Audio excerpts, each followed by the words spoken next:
Hi everybody. In our last video, we showed you our super cool boondocking spot in Lassen National Forest on the south side of Lassen Volcanic National Park, nestled amongst 150-foot tall sugar pines. In this video, we are traveling north into Oregon, visiting another really incredible national park called Crater Lake. Here we also found incredible free camping just minutes from the park that is both big rig accessible, beautiful, and has cell service. So stay tuned and we will tell you all about how we spent 8 nights here enjoying the forest, the lake, and Oregon's Waterfall Highway. When looking for boondocking near Crater Lake, there are actually a handful of options. You can find these listed on both iOverlander and Compendium. We are visiting on the north side of Crater Lake on Highway 138 and had one spot picked out at a cinder pit that we went to first.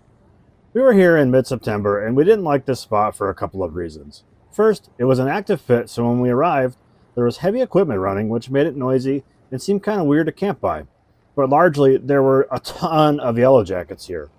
They were so bad that when we opened the truck door, several of them flew in and they were constantly swarming you. We knew there was no way we were going to be able to camp here and enjoy it, despite there being a few different camping spots here. So we headed up the road about 5 miles to National Forest Road 70. With the trailer in tow, we headed to the first spot listed on iOverlander, about 1 mile in. Here there was already one large rig set up, but there was room for more. It was a little closer to someone than we prefer, and we did ask out of courtesy if they minded if we set up nearby. This spot could fit any size rig and had Verizon cell service.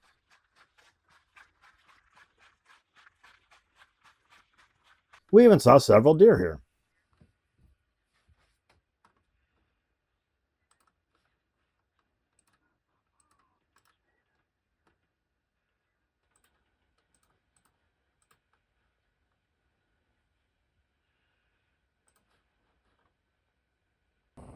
The next morning, we went for a walk further up the road and saw another great spot.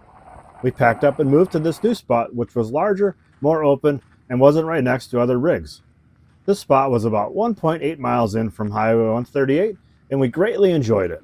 This spot is so large, you could actually fit another rig in here, which we tried to invite our friends to come visit us at.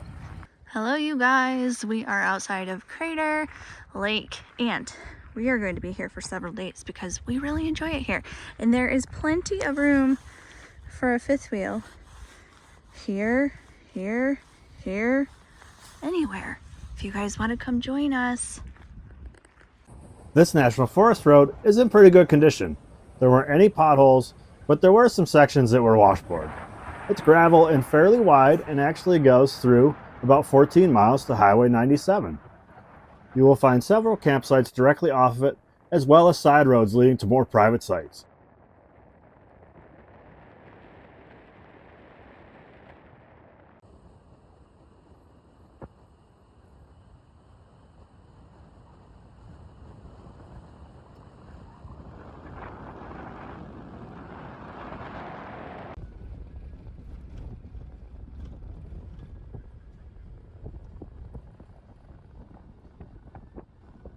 The only unfortunate part of camping here was there was a fire ban in effect in the area. There was a ton of firewood around, so it would have been a great spot to have some fires at. We enjoyed this campsite a lot and could have easily spent longer here. The forest is quiet and there are tons of trails for walking or if you have a side-by-side.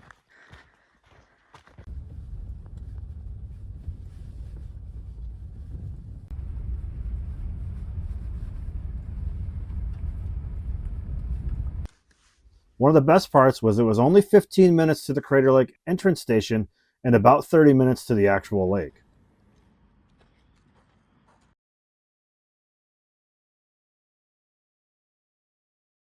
This is our first time visiting Crater Lake National Park. We wanted to get here before they closed the Cleetwood Cove Trail since it is going to be closed for several years, and it is the only way to get down to the lake. Our first impressions of this park, we were blown away. It was nothing like we expected, and the lake is pretty in pictures, but even more beautiful in person. We were surprised at the elevation of the lake. Driving through the park, you have the lake on one side and you are high up and can see the scenery for miles on the other side, with mountains in the distance. What makes Crater Lake special, it is the deepest freshwater lake in the U.S. at about 2,000 feet deep. It is only fed by rainwater and snowmelt. The water quality is incredible, as no water activities except swimming and fishing are allowed, and it is actually considered to be the cleanest large body of water in the world. Fun fact for you, the area is actually covered with snow for 8 months out of the year. The park is open year-round, however, opportunities vary with each season.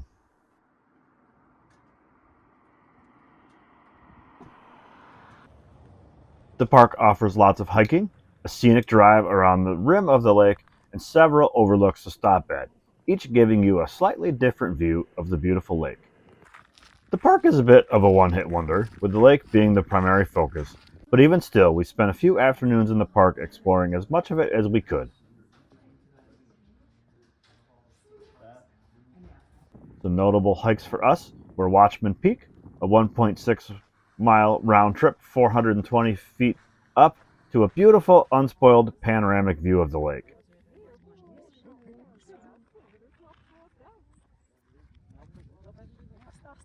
The Phantom Ship Overlook was a short loop trail with great views of a 14-story high, 400,000-year-old mountain cone remnant.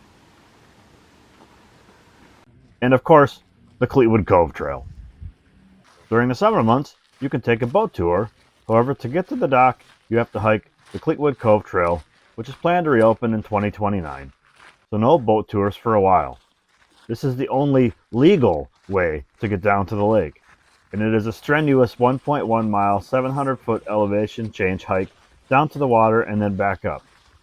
The trail itself was in pretty decent shape and is full of switchbacks and steep sections. At the bottom, you are free to explore what little area you can walk and, of course, go swimming or fishing. This trail was incredibly popular. Most of the time, we were hiking with other people. Not sure if it was so busy because it is closing or if it's always this busy, but it was surprising to see so many people signing up for a 700-foot hike. We'll have to return to see what improvements they make to the trail in the future, and we arrived shortly after the boat tours ended, so we will have to go back again so that we can take a boat tour out into this beautiful lake.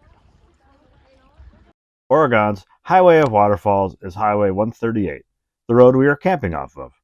It is also known as the Rogue Umpqua Scenic Byway and features many incredible waterfalls. We visited several that were closest to us and then moved to a campground an hour away to visit several more. Some are close to the parking areas and some require some hiking. Notable ones are Watson Falls, the third tallest waterfall in Oregon at 294 feet. Tokiti Falls, a beautiful two-tiered waterfall set amongst basalt columns. The beautiful moss-covered Clearwater Falls, and Fall Creek Falls with a nice pool at the bottom for swimming. The waterfall area were really beautiful with many large waterfalls, and we definitely recommend a trip exploring this area as well. Growing up in Michigan, I'll be honest, I had pretty low expectations for Crater Lake. We're surrounded by beautiful freshwater lakes. But Crater Lake is amazing. I couldn't believe it when I saw it. I couldn't even put into words how awesome the views are. It's just really, really amazing. This is a place that we could have spent lots of time at with our beautiful boondocking spot. We really enjoyed our time here. As I said before, it is a bit of a one-hit wonder. I don't recommend that you do everything in the park all in one massive day. You're going to become very bored of the views very quickly. But if you spend a few days here and enjoy yourself and go time by time and do a handful of hikes and do some overlooks each day and then continue on along the way, I think you will really have a wonderful time here. Throw in that some of these amazing waterfalls right around the lake, and this is an incredible area to visit. Thanks for watching this video of free boondocking near Crater Lake. Stay tuned for our next video where we're heading north in Oregon, checking out the famous Silver Falls State Park, where one hike takes you to 10 different waterfalls. Stay tuned.